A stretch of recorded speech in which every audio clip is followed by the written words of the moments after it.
Hey everybody, it's Mrs. Shalevin Humphrey, and I'm going to continue reading The Fantastic Frame, Danger Tiger Crossing. At this point in the story, Tiger and Luna have been sucked into the painting. They meet David, which is the long lost son of their neighbor who has this magic painting. And they're being chased by a tiger currently. They run into a cave, and David, who has been stuck in the painting for over 30 years, is asking Tiger, "How do I know you're from the future?" And Tiger pulls out his remote control helicopter. And at the moment, they are being chased by the tiger. So, chapter 8. "We have to get out of here," I told Luna and David. "I've been running from that tiger for a while now," David said. "He doesn't give up easily." "How have you escaped him?" I asked. "All kinds of ways. Once I climbed a tree that was so high the branches at the top couldn't hold him. He gave up and climbed down. Another time, I hid in a troop of wild monkeys. Once, an eagle swooped down and distracted him. He chased the eagle, and I ran in the other direction." "That was lucky," Luna said, "but we can't just count on a bird showing up when we need one." "We can hatch our own bird," I said. How exactly do we do that?" David asked. "Unless you're sitting on an egg you haven't told us about." "Luna, give me your hat," I said. "I think I know where you're going with this," she said with a little smile. She took off her hat and handed it to me. The feathers were wet and muddy from the river, but that worked well for my plan. I put the helicopter in front of me and wrapped the hat around it. And so right here, this is Luna and Tiger and David, and they are wrapping the helicopter toy that he has with him into her feather hat. "Does that look anything like a bird?" I asked.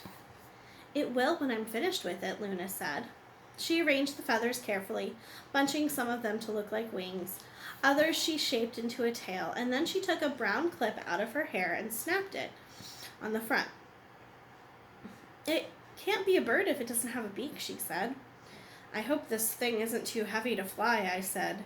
I picked up the remote and pressed the throttle. The whirring started up, and slowly the helicopter rose into the air. "We have liftoff!" I cried. The feathery thing circled the cave. It wasn't the most real-looking bird I have ever seen, but it wasn't bad either. "Do you think this will trick the tiger?" Luna asked me. "We have a shot. Maybe to Tiger Eyes this will look like a delicious turkey dinner." The sound of the whirring had excited the tiger again. His paw clawed even faster into the ground near our cave door. The boulder that was blocking the cave door wiggled a bit. He was making progress. "So here's the big question," Luna said. "How do we get out of the cave and launch this thing without the tiger snatching us?" We were quiet. That was a tough question. Then David got up and took the controller from my hand. "Mind if I try operating this?" he asked. "It looks like fun." "This isn't really the best time to be playing with toys," I said. But by that time, he already had his hands on the throttle. The bird-like helicopter zoomed wildly in the air. It looked like it was going to crash into the cave wall. "You have to control it," I said. "Press the throttle to the left. Now right. Now down.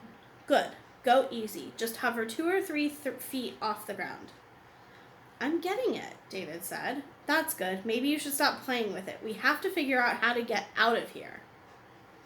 And here's a picture of David right here, and with Tiger, and they're playing with the feather helicopter bird thing. "I already have a plan," David said. "Here's the plan.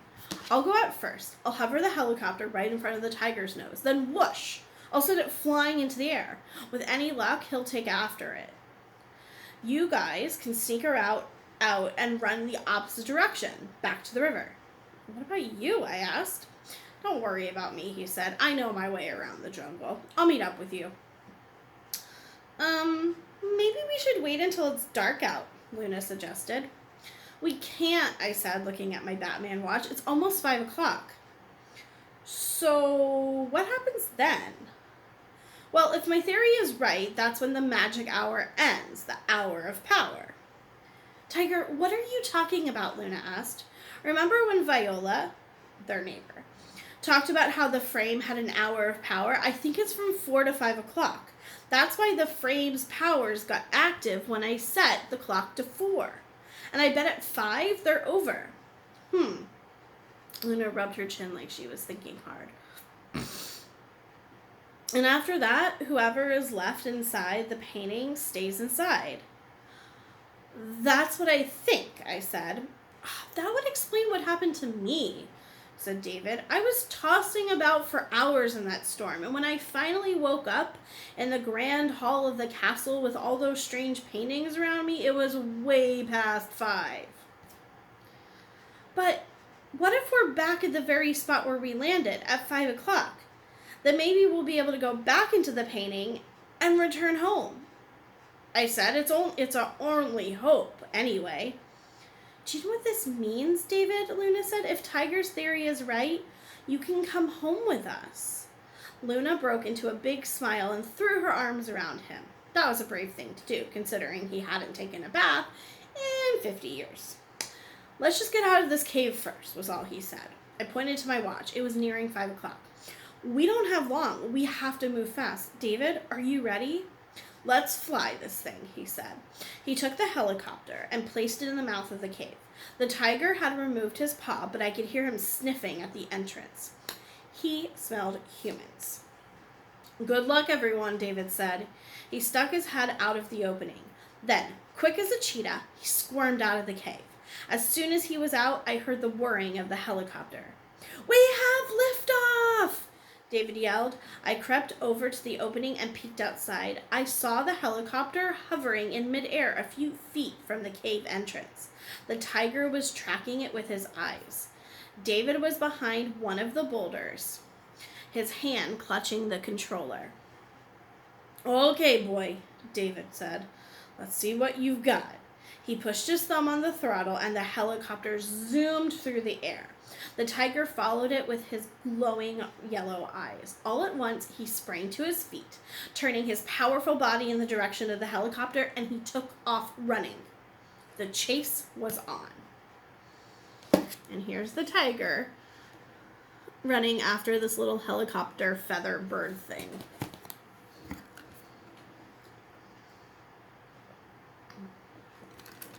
Chapter 9. Luna poked her head outside the cave. I can't see them, she whispered. It's all clear. She crawled out of the opening and reached back to help me out.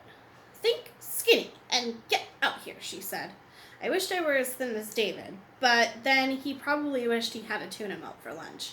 I tried going out feet first this time, and it worked better. I wiggled and squirmed my way out of the cave with only a little help from Luna. The rain had stopped. Some sun filtered through the trees. I looked around for signs of David or the tiger. There weren't any. Look, Luna said, over there. 2 sets of footprints led off into the jungle. One set was human, and the other set was tiger. They were headed in the opposite direction of the river. Now's our chance, I said. Let's go. We only have a few minutes. I can run like the wind, Luna said. She took off in the grove of trees. We sprinted across the soggy jungle floor, and soon we were at the river. We jumped in and swam fast, all the way to the other side. So here are Luna and Tiger. It's hard to see, but they're running through the jungle, trying to get back to where they landed originally. Now where? Luna asked as we pull ourselves ashore. We have to head back to the exact spot where we landed, I said. Can you get us there?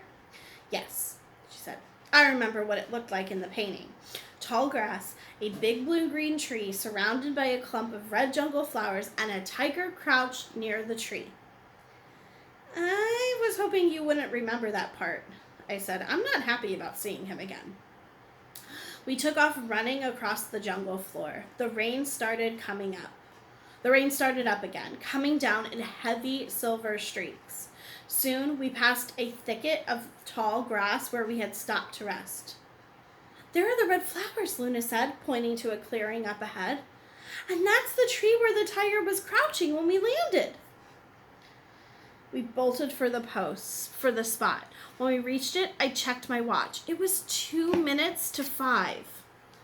And here is Luna pointing to their marker, like their land marker. Okay, we're here. Now what? Luna asked. Now we wait until 5 o'clock, and then we see what happens, I guessed. We have to find David, Luna said. I put my hands up to my mouth and called out, David!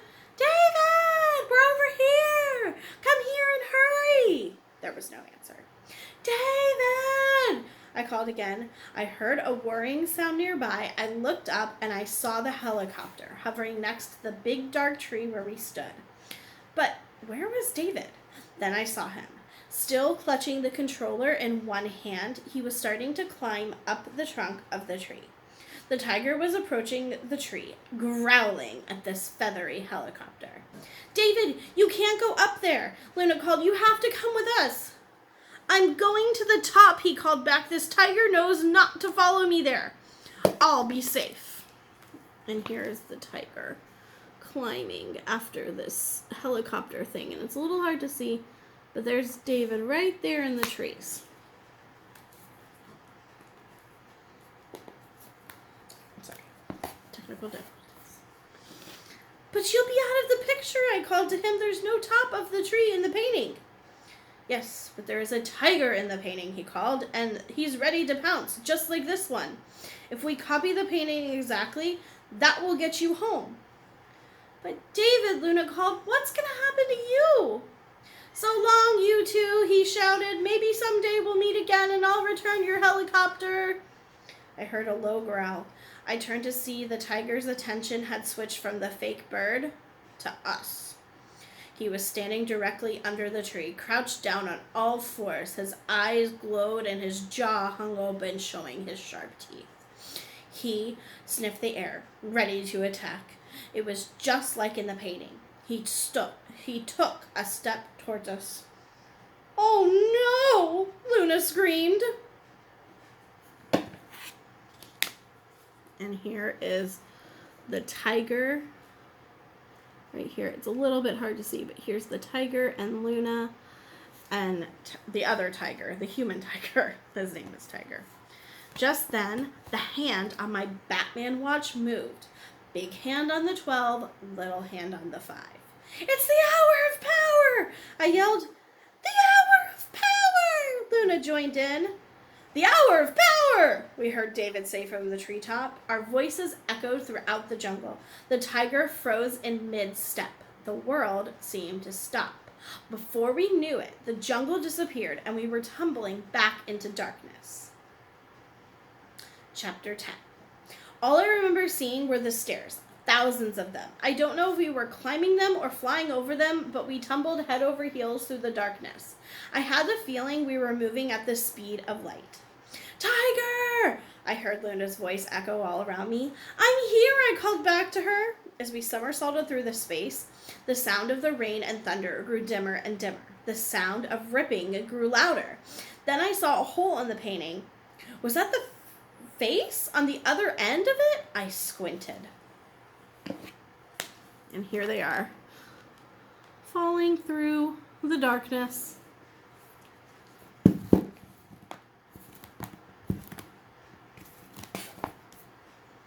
Yes, it was. The face of the orange pig butler.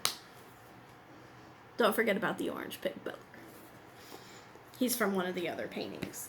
In one tremendous burst of speed, we shot out of the painting into Viola Dott's living room, our neighbor. We knocked poor Chives, the butler, who was a pig, onto the ground. Immediately, I spun around to look at the painting, and just in time to see the hole close completely. The sound of wind and thunder stopped. The air became still. The painting looked like it always had, and it was as if nothing had happened. Oh my! Oh my! Viola Dotts was screaming. We thought we'd never see you again! Luna climbed off of Chives and started to talk in great gushes of words. We were there, she said, in the jungle painting, and we saw David. He's been all over. He lives in whatever painting has been in the frame. His hair is really messy, and he loves helicopters, and he's there right now in the jungle. You saw him? Viola said. But why didn't he return with you? He stayed back to save our lives, Luna said. If he hadn't, we would have been attacked by that tiger. He's a hero. Your son is a hero, Mrs. Dots. But if he's still there, then he's in danger, she said. That tiger, those jaws. She was right. Come with me, Chives, I said. We have to replace that painting. I hurried over to the wall and I quickly flipped through several of Viola's paintings. There, I said, this is a good one. It was a painting of an old-fashioned men and women, all dressed up. Some were carrying umbrellas. They were strolling in a park by the side of a beautiful river. Beautiful boats sailed by. Everyone looked like they were having a wonderful time. Chives and I carried the painting over to the frame. We lifted out the tiger painting and replaced it with the peaceful scene by the river. David should be safe there, I told Mrs. Dots. Ah, yes, Chives said. Paris is lovely in fine weather. And so they're switching out the painting, the one from here with the tiger, to a lovely painting about people in Paris. Just strolling through the park, as you would. Nonsense, Viola cried. We cannot leave poor David there. He belongs at home with me. You must go back and get him immediately. I looked at my watch. It was 5 minutes after 5. The hour of power was over. We can't, I told her. I would go myself, she said, but I'm too old. I would never survive the journey. I would be pleased to go, madam, Chives said. Don't be ridiculous, Chives, she snapped. You're a pig. Do you see any pigs in that painting? Chives looked a little hurt. Luna went and patted him on his chubby belly. You're a very handsome pig, she said. The best dressed pig I've ever met. That seemed to make him happy. The hour of power is over for today, I explained to Mrs. Dots. If my theory is right, I think it only lasts from 4 to 5 o'clock. Fine. Then come back tomorrow at 4, she said, and you'll bring my son back to me. We're having a family picnic at 4 at the park tomorrow, Luna said. I can't come then. And I have a soccer game. I can't miss it. I'm my team's secret weapon, I said. To be honest, I'm not my team's secret weapon. In fact, on a very good day, I'm a below average soccer player. And another thing, I didn't know what time my soccer game was. I just wanted some time to think things over before I went zooming back into another painting. Luna and I were lucky that we had escaped the jungle this time. Another day, we might not be so lucky. But Viola Dots was not the kind of woman who likes to hear the word no. When will you come back, she said. Monday? Tuesday? Wednesday? I didn't answer. Honestly, am I going to have to name every day of the week, she said. Luna went up to Viola. I will help you find David, she said, but the first thing I'm going to do is give you a big hug. My grandma says that a hug is the best medicine for whatever is hurting you. Luna put her arms around Viola's waist. Come on, Tiger, she said. You too. I wasn't exactly thrilled about the idea, so I kind of threw one arm around her and another one around Luna. Just for a second, though. So this is Viola Dots, who's very upset that they can't go rescue David that day. I thought Viola Dots was going to faint right then and there. I have never seen anyone look so surprised. Chives grinned and let out a squeaky little pig giggle that didn't go with his top hat and tie. When we all let go of one another, Viola straightened her headband and her necklace. Then it's settled, she said. Are you in, Tiger? Luna asked me. I wasn't about to let Luna Lopez be braver than me. I'm in if you're in, I answered. I'll wait to hear from both of you, Viola said. Just make it soon. Oh, and tell no one. Until David is found, no one must know. I won't have the whole neighborhood chattering about this. As we left the house, I could hear Viola asking Chives for a cup of tea. Not too full, she barked, and not too hot, but not too cold either. 2 sugars, and I'll need some more green paint. Not too dark, but not too light either. We headed back to our duplex, just as my mom and Maggie were pulling up in the driveway. I see you and Luna have become friends, my mom said. Did you kids do something exciting this afternoon? We just hung out, I said. Turns out there's a lot of interesting things to see right here in our neighborhood. I could see Luna stifle a giggle. Maggie climbed out of the car. Her face was covered in chocolate frosting. Obviously, she hadn't understood that the Elmo cakes weren't for her. Did you see any orange pigs? She asked me. Just one, I answered. He says hi. Oh, goody, she said. I'm going to go draw a picture of him. The little frosting face skipped happily down the driveway and into the house. That's nice of you, Tiger, my mom said. It's good to encourage a child's imagination. Wow, Mom, I thought. If you could only imagine what I've seen, if only you could have known that Luna and I traveled over time and space into a world of art. No, there's no way anyone could imagine that. But I'm here to tell you it actually happened. And I had a feeling it was going to happen again very soon. So here's his little sister who also sees the painting, or sorry, the pig. Here's Luna and Tiger, and there's Tiger's mom. And that is the end of our story, okay? But the second part of the story is the